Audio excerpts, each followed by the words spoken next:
Welcome to this webinar. Just a few logistical points.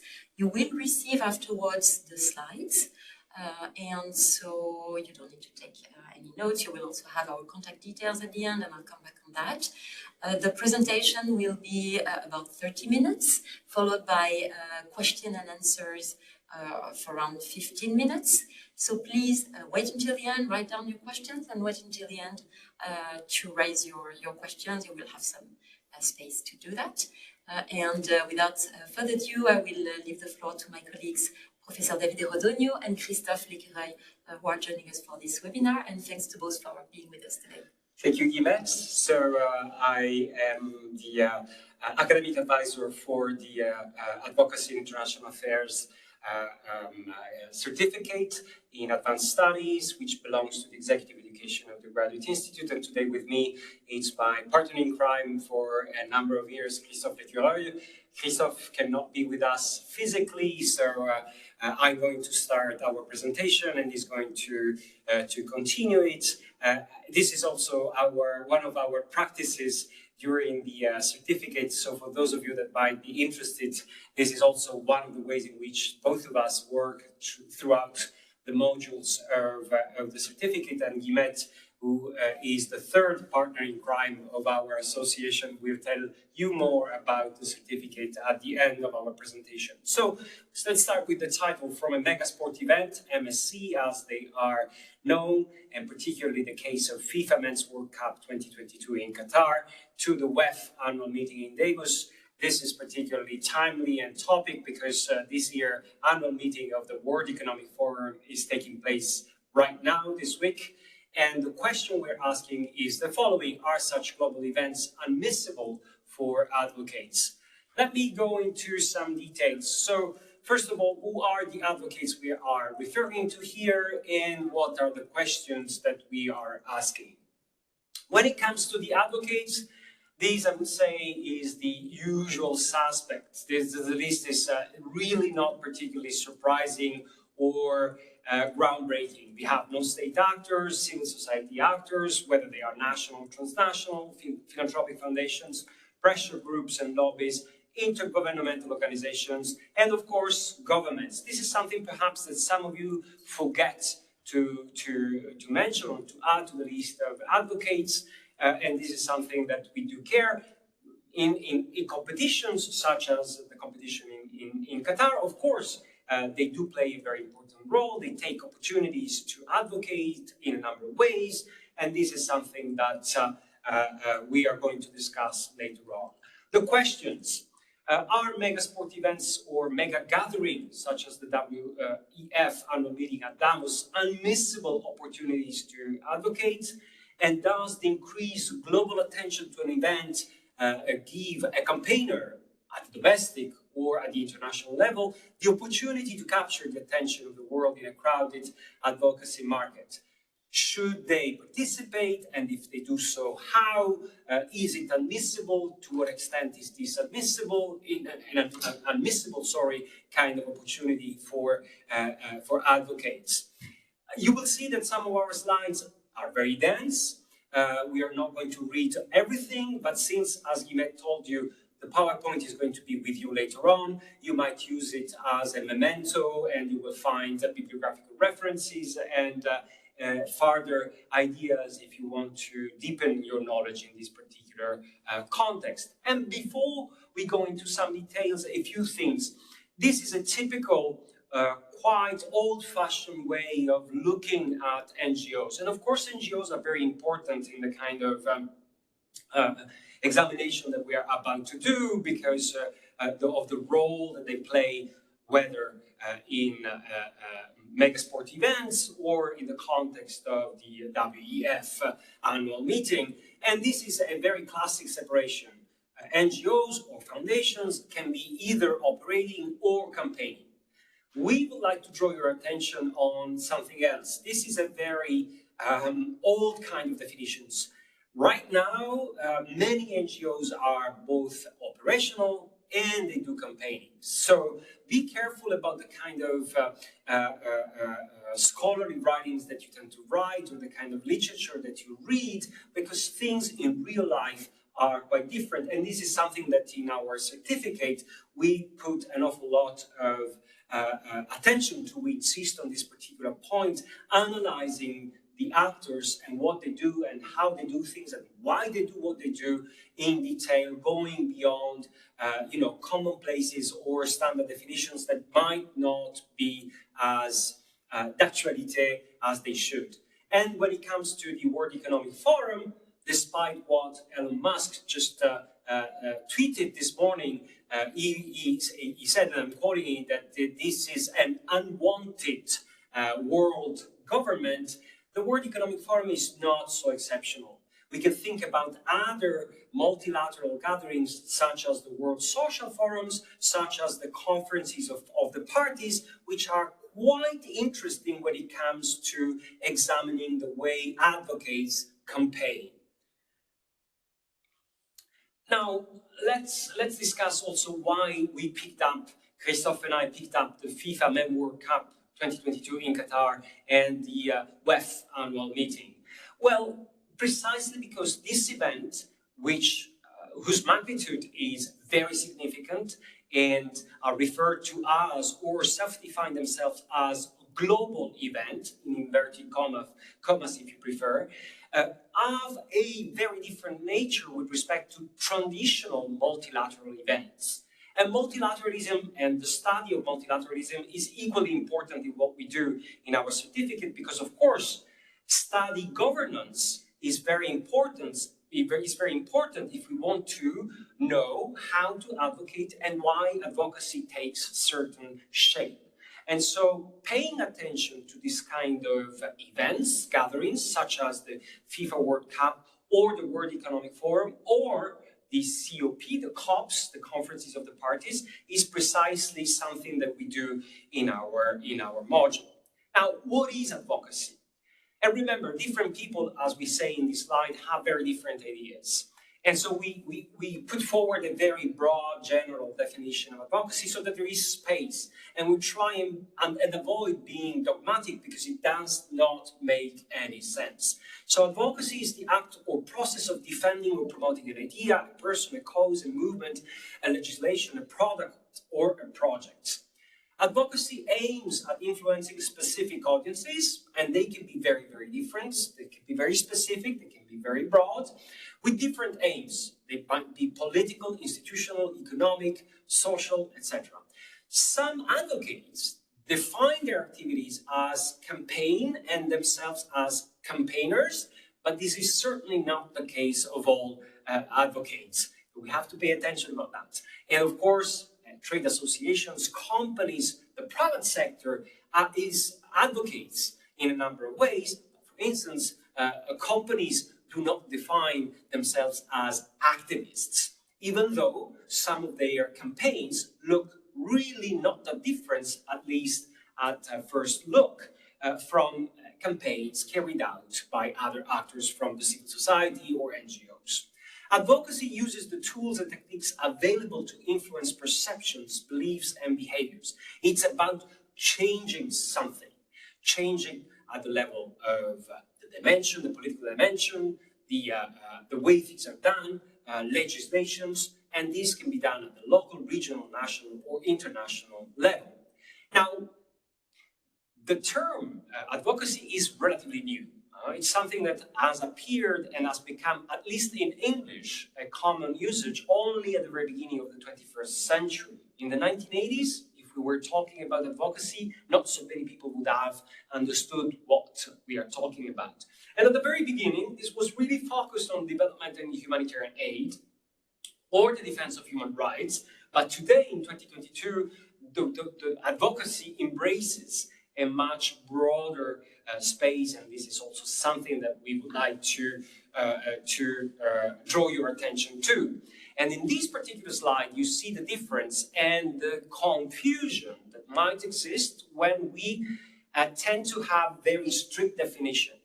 In so many ways, we cannot distinguish a political campaign from an advocacy campaign as defined in the green right-hand side of this slide. So there again, this is a word of caution, to be very, very cautious when we define advocacy. And we're going to give you some examples, especially in the second part of our presentations. Now, traditionally, we have, or the literature has been divided actors and purposes. So we have the public sector, as you can see in the left-hand side of this slide, and the private sector. There is a list of actors that belong to the public sector, a list of actors that belong to the private sector, and this is the purpose of what they do. In gray, the public sector carries out public campaigning, and public campaigning have a certain set of objectives, a certain number of purposes. The same for the private sector in blue. They lobby, they take care of some public affairs in a number of ways, and these are the kind of goals per sector in these three columns that you can see in this line. And of course, some of them are carried out or are present in the activities of NGOs, of intergovernmental organizations, of governments, and of the private sector. Now, what has happened in the last 10, 15 years is that public sector actors have been doing lobbying and things such as improving and change of infrastructure, etc., which is something that was previously done by private sector. And the private sector has been carrying out activities which previously belong or were specific to the public sector. And these leads us to talk about new models of advocacy, and they are particularly relevant when we think about FIFA and Qatar 2022 or the WEF and the annual meeting such as the one currently taking place here in Switzerland in Davos. And of course, in our definitions, there are things that we do not include, but we should not forget that advocacy, historically speaking, has included political violence. And since we are talking about mega sports events, perhaps some of you might recall what happened during the Olympic Games in Munich in 1972 and how Palestinians promoted or advocated in a very violent way about their political struggle. So this is also something that we would like you to bear in mind. Now, there is something else that I think is quite often forgotten, and this is the advocacy of the host. And so in the particular case of FIFA and Qatar, we can refer to, of course, the case of the kafala system, which was one of the main issues. And so the rights, specifically the rights, the denied rights of migrant workers in Qatar, that are caught into the system known as the kafala system. Now, before judging, and it is not our role to judge here, but our role is really to understand and examine, we have to be aware that the FIFA had a number of difficulties, objective difficulties, and you can see them highlighted in this slide. Thus, FIFA, in the first place, has the authority to interfere with the domestic politics of the host country to change this system. And the second question, which is a question that advocates themselves ask, was it the most efficient institution to push a government to change? Now, we are focusing today on FIFA in our module. One of the case studies that we want to investigate further is precisely the case of the International Olympic Committee. And the history and politics of these other institutions tell us a different story.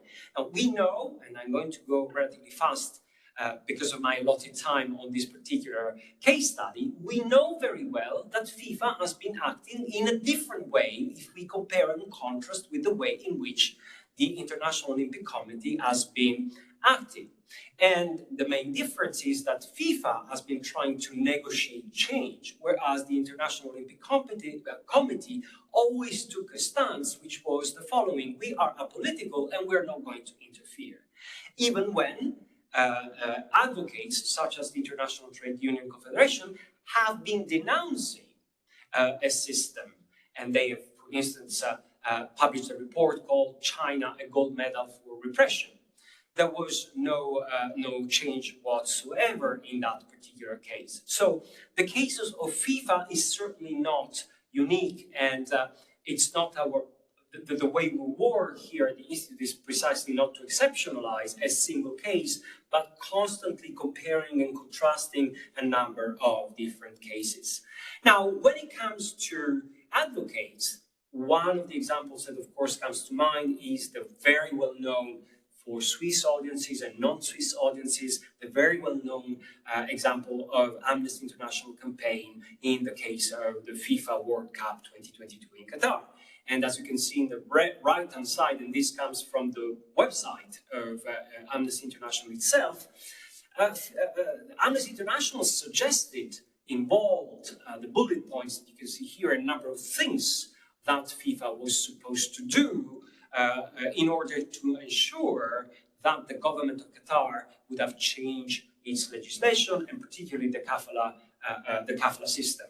Now, this is known in the literature, specifically the literature in political sciences, international relations, as the Boomerang pattern, and this is yet another dimension of our module, that our certificates that we discuss in module 1 and in module 2, and so this idea of the transfer of all the interactions of issues and topics between domestic NGOs and civil society and international NGOs trying to influence and change on governments via intergovernmental organizations or institutions precisely like FIFA, or directly acting upon governments. But this naming and shaming, which has been for a very long time a modus operandi of so many NGOs and civil society organizations, has evolved over time. And this is also something that we would like to insist on, and we refer to a more sophisticated, integrated approach, and we have an example here, in which a number of NGOs and other institutions, including UN agencies such as UNICEF, devise and implement policies and procedure within the institutional arrangement of mega sports events. And this is, in our view, quite important and a significant change. Now, the problem is, and just before turning the floor to Christophe, is that up to today, and believe us, we have been doing our homework as seriously as possible, at least when it comes to scholarly publication, there is not a huge amount of evidence that corroborates the impact in terms of change that these advocacy organizations have been playing. This is absolutely not to say that they have been completely inefficient or their actions have been useless. This is really not the case. But when we look more in a more granular, close, when we zoom in, we realize that an awful lot of more research is needed in order to reach to some solid conclusion. And here we will leave you, and you will get this relatively recent publication diagram. This is a publication of 2022. It's a very, very new publication on mega sports event sphere and the human rights sphere. And so the identification of shared or conflicted interests over time. And so the vision, the bidding, the legacy, the planning, and the different strategies, which are the naming, the shaming, the exerting legal pressure, or the possibility of collaborating, which I referred to a second ago. A very last issue when it comes to the W Economic Forum, and I know that Christophe is going to develop this part of our conversation in a second.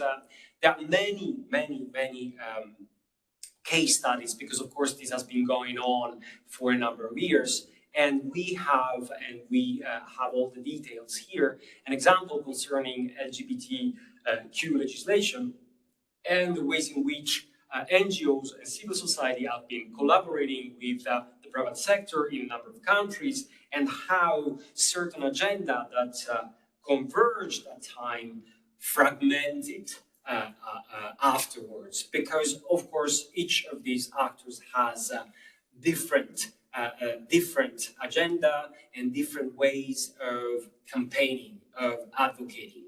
And on this point, and so whether this is admissible or not, my conclusion is that it's rather too soon to say, but rather than having a black and white kind of a way of seeing things, we invite you to have a very critical, nuanced, and specific analysis of specific context in order to understand whether for your institution, for your organization, a given event is unmissable or not. Christophe, over to you.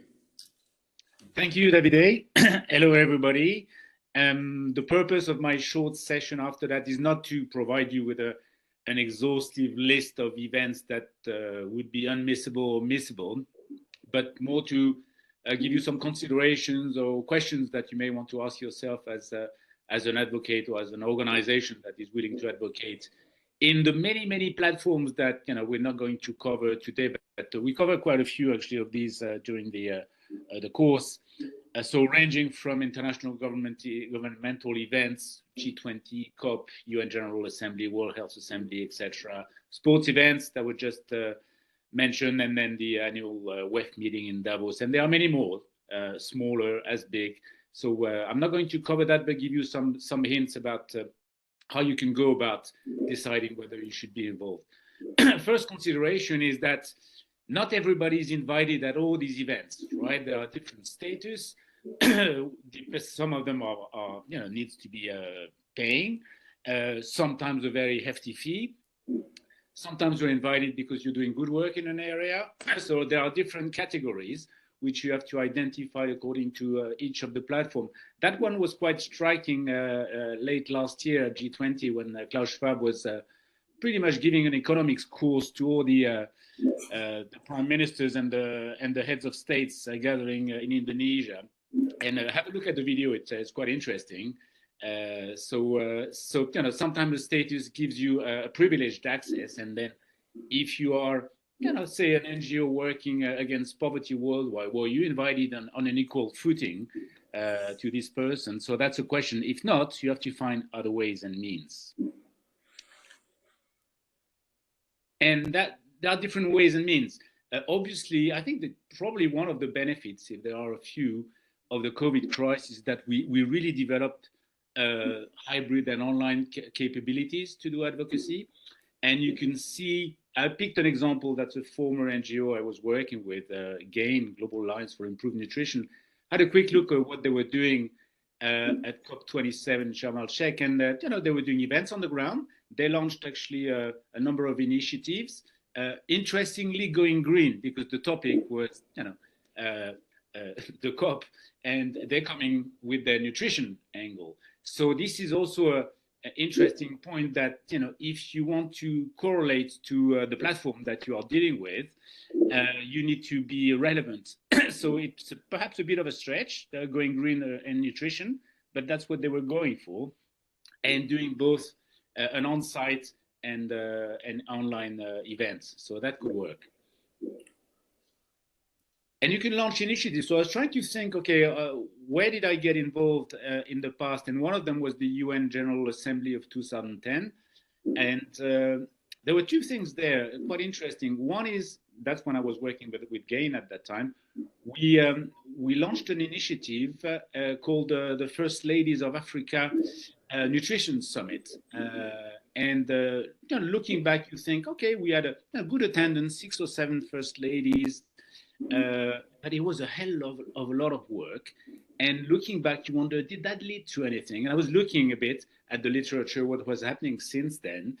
And there were some follow-up, regional initiatives. So it seems that, especially by CARE, for example, who took that a bit over. And I thought, okay, maybe that led to something. But the amount of effort, money not so much, but the amount of effort that it took us to pull together that meeting with 25 people. At one point, I was thinking that I was, a wedding organizer, because we spent hours looking at who's sitting next to whom, these kind of things. So, bear that in mind when you think there's a great idea along a summit, whatever the summit is. The second initiative, which is here on the screen, was not launched by GAIN, but we were attending, and it was a sort of coalition of organizations, of governments, We had Hillary Clinton there launching the 1,000 Days campaign, which was around nutrition for the first 1,000 days of life, that is from pregnancy to 2 years of age. And I looked again, and it seems to be going on. Yeah, so you can launch initiatives there that may have legs, but what you do before and what you do after are probably the key components of a successful advocacy campaign.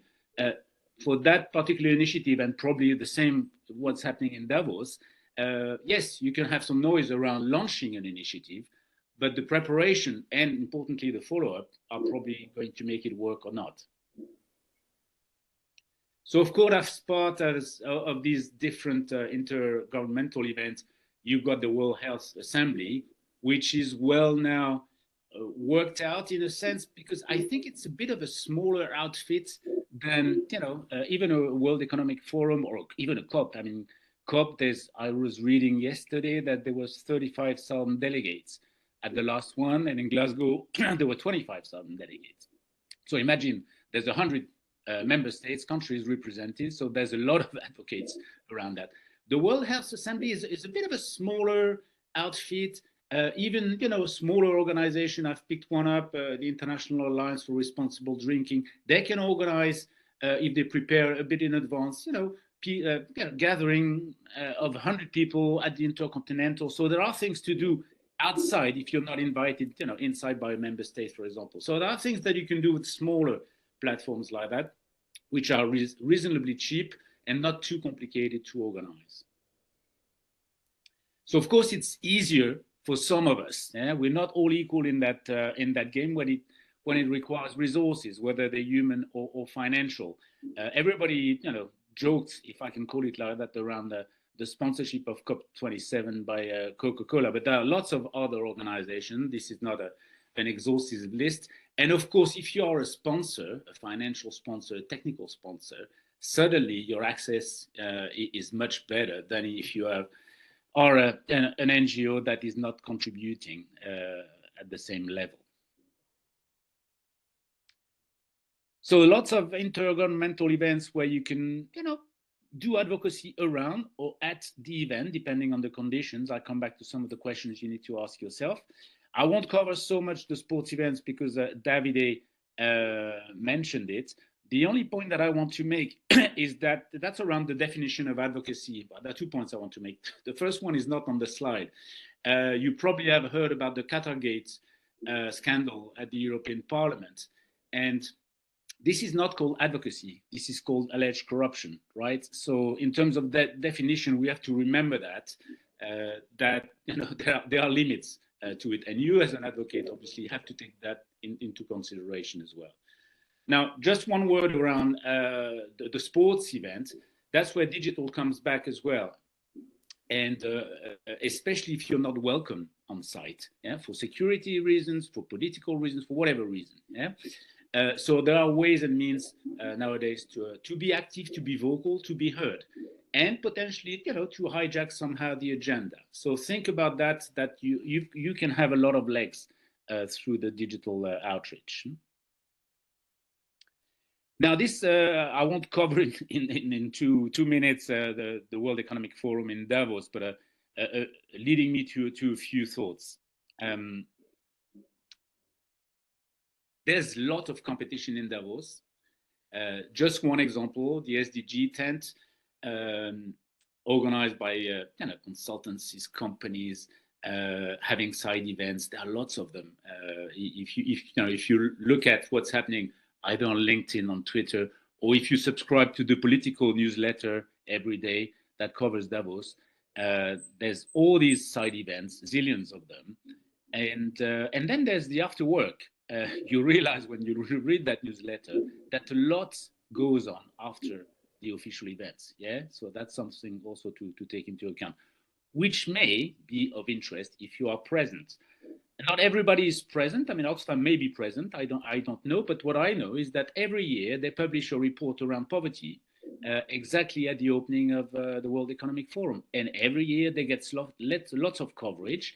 And their issue is actually picked up because that becomes the center of conversation. So I'm not judging on the outcomes, of a campaign like that, but at least on the coverage that it gets and the hooks that it provides to, for advocates to talk about these other issues, it's quite working. And there are lots of others. We talk about the big ones. There are smaller ones. I just picked one example for the people who who work in the public health sector. They'll know it. The Gastineau Forum, and it's a smaller outfit. I mean, it's grown, but that's an area which is probably a lot focused on a particular issue. And I was reading yesterday an interesting article around the fact that Davos has become so big and so wide in terms of the issues that you cover, that some advocates are now deciding to put their resources in either smaller or more focused on your issue type of platforms. This one is an example, but COP is actually another one, where you have, if you have 35,000 delegates going to COP, yeah, it says something. So some questions before you engage. Physically or not. First question, am I on the invitation list? If not, you have to find other ways. How much does it cost? I don't have all the numbers, but I know for a company, it's probably, for Davos, it's probably between 60,000 Swiss francs to 600,000 Swiss francs, depending on your level of engagement. Not only in Davos, of course, along the year.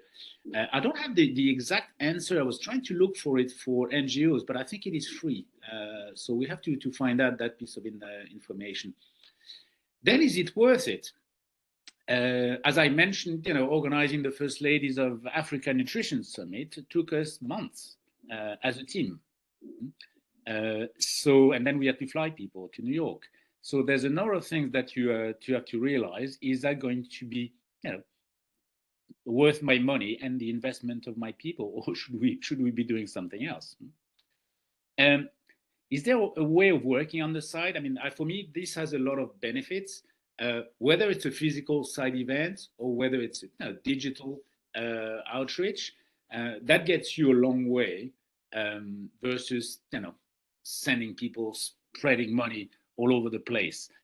Because you'll realize that if you have to, you have the budget to do a Davos, say, but then you're going to miss out on all the other 10 events a year because you will have spent all your money. So that's a question to be asked, yeah?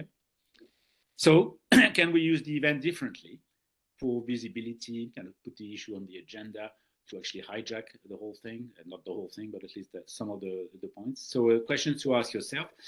I must say, as a lobbyist and as an advocate, I do like the networking part, the partnership development part, and that happens when you meet people, right? We're still a human-to-human business. So meeting people goes a long way. I've realized that in instances where I thought, well, it's not going to be worth my time, and then an idea comes up, somebody introduces you to somebody. So there are really benefits of being physically present to some of these events, yeah? And the bigger question, is it a one-off, or are you doing that as part of an overall advocacy strategy, or somebody had a brilliant idea, we should be there, we should be doing something? So that's the key question that you have to ask yourself. Thank you. Many thanks, Christophe. And now let's open the floor to your questions. And I see that there is already it's not a question, but it's a point, and an important one from Blandine, and thank you, about the impact. So Blandine is saying that analyzing the impact of an advocacy action is always tricky because the impact takes long to show, because it's difficult to isolate its own organization's contribution to the change, etc. But I think we should also consider it in terms of what would have happened if we had not advocated. What negative initiatives have we prevented or efficiently delayed so that we can have more time to mobilize further, etc.? Can I start, Christophe, and then you can add. I'm so glad about this comment, and I'm so glad that this is not a question but a comment. First of all, because I completely agree with the comment of our friend Blandine, that's her name, right? It's exactly one of the things that we do in our courses here at the Graduate Institute with master students in in the executive education, especially now that there is a tendency to believe that we can quantify everything. The point that she's making is precisely revealing how difficult it is to quantify in an intelligent way. And so this analysis by what things have been prevented by just being there and advocating is so much in line with the spirit of what we do here.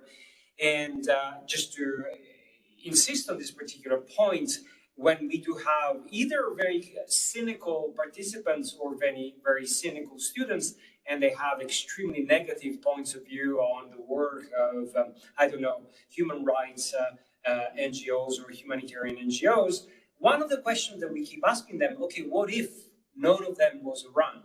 Do you really think that we would be living in a better world? And these invite to, cautious, balanced, nuanced analysis rather than judging. So thank you very much for your comment. It's much, much appreciated. Christophe, anything to say? Well, perhaps just one particular point that we cover to a large extent during the course is the difference between outputs and outcomes. That is, between what you produce during your advocacy campaign, leaflets, meetings, attending Davos, and then what did you change, which is the outcome. And it's not easy, but you have to force yourself to do that work before and not after, actually, because otherwise it gets more complicated. And in your comment, you mentioned that. I mean, it might be delaying a piece of legislation. It might be accelerating. It might be amending it. It might be developing partnerships with the private sector. It might be raising resources. So a lot of things, and then you can have indicators precisely. So if you do that, it's easier in year 2 to actually say, was that worth it? Or should we just cross that one and do it differently? Many thanks. I don't see any questions. Anyone wants to raise a question, raise a point, debate with us, engage?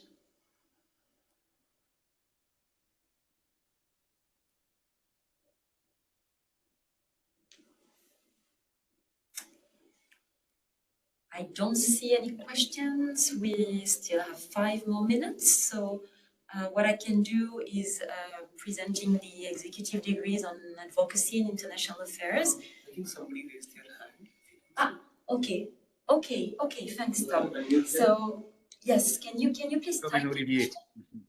or just unmute and talk? Matt here. I'm working for the Humanitarian Department of the European Commission in Brussels. Thanks for the very interesting presentation and sharing your thoughts. I have a specific question on possible reputational backfiring. Just the example, for instance, of Davos, with all its cliches about being an elitist gathering of the rich and the famous.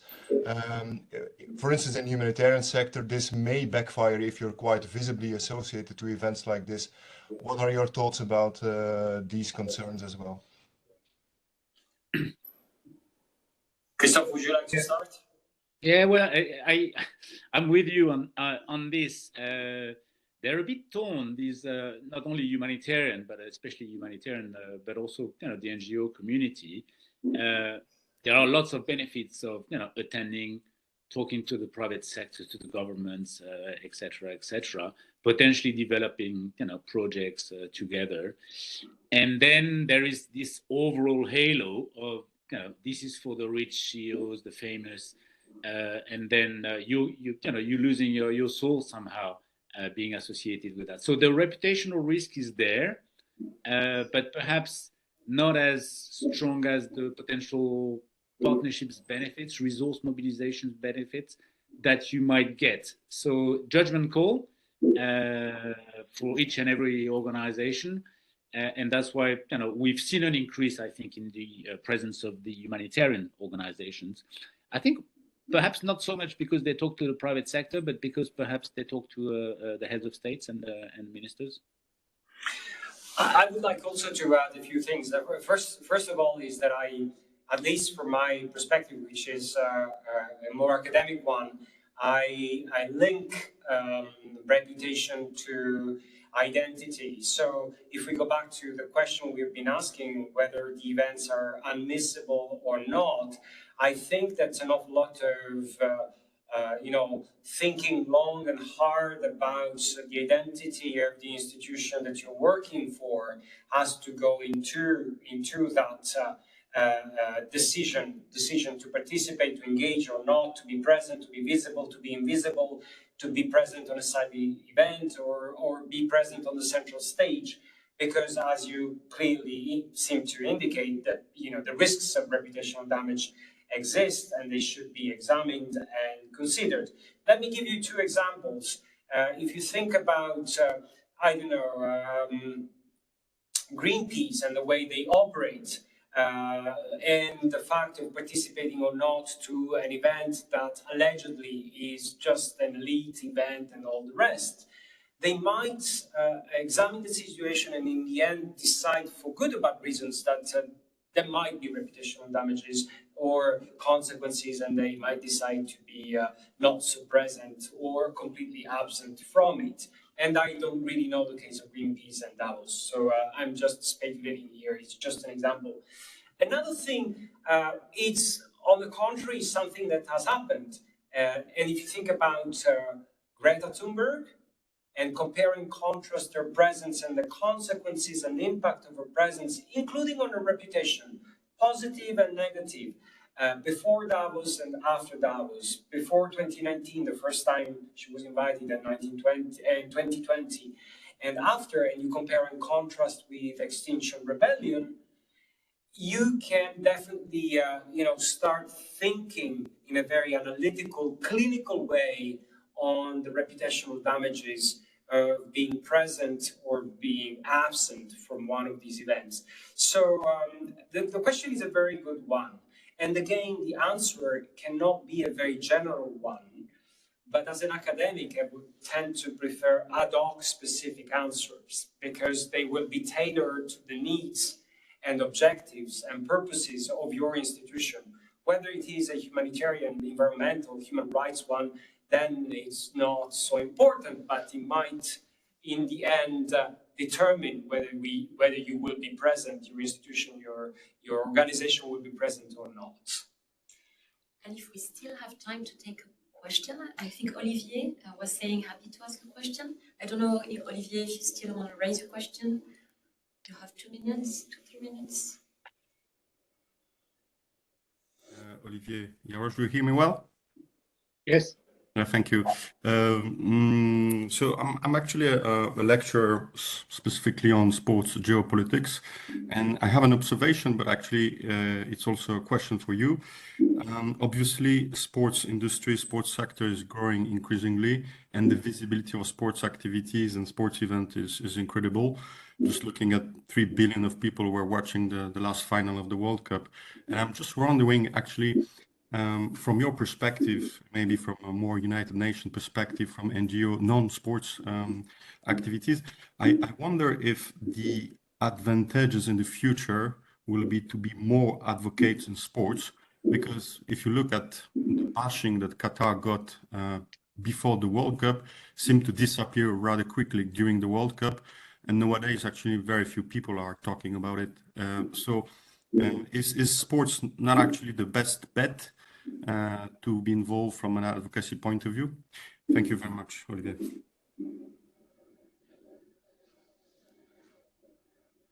Christophe, yeah. I hope so.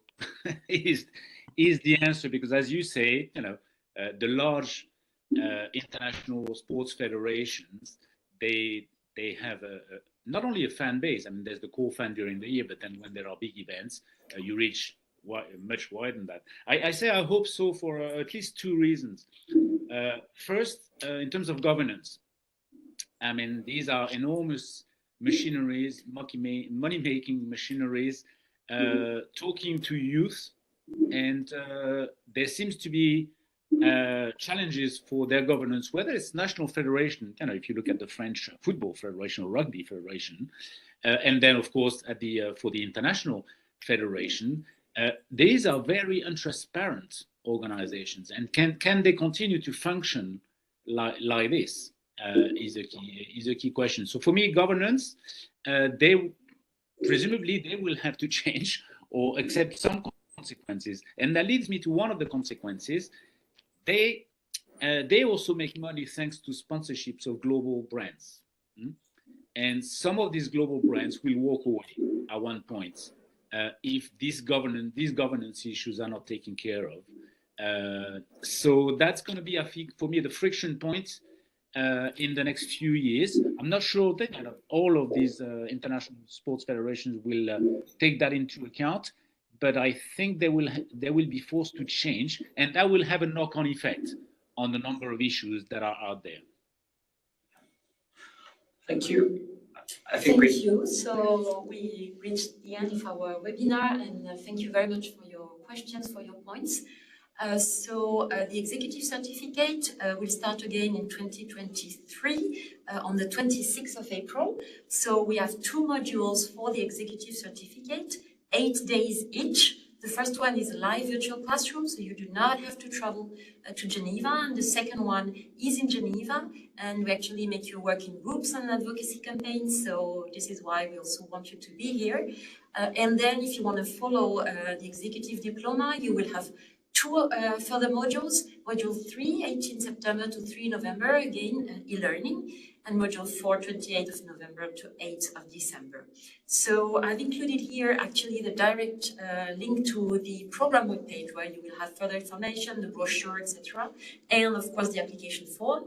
And I would like to highlight the early bird discount available until the 26th of January. And for any further questions, please do not hesitate to contact my colleague, Ms. Jim Johnson, who is the admissions officer. I've included here her email address and phone number, and she can reach out to us as well if you want to raise more specific questions about the content or anything. We'll be very, very happy as a team to answer to your questions. Thank you, everybody. Hope to see you in Geneva. And thank you, Christophe, for being with us today. Thank you, Guillemette. Thank you. And see you very soon. Take care. Goodbye.